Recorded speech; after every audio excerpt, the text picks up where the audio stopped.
Vă prezentăm Hurricanul Style. Stile se numește el.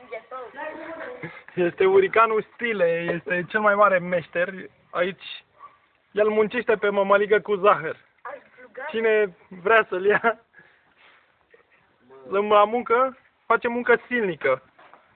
Mămăligă cu zahăr îi dă, că n-are un să stea, n-are un să mănânce, este paranoic.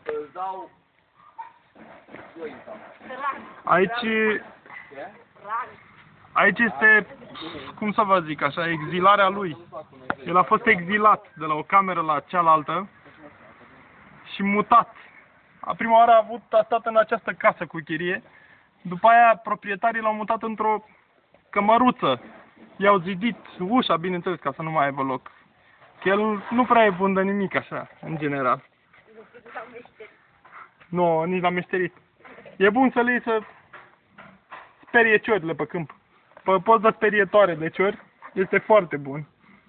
Uitați-i fața, este macio al Dragomireștiului.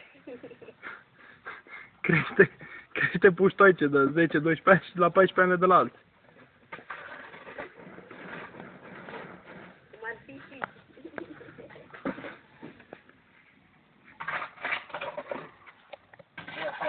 Uitați.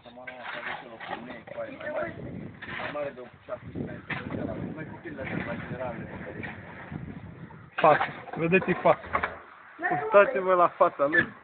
Păi muistule, dă-mă un foc, luarea e foc. N-are mă așa ceva, n-are chibrite ăsta, nu știu că e sărac, aprinde cu lemnul el. Deci el aprinde cu lemnul țigară, dacă știi. Are paie și lemne.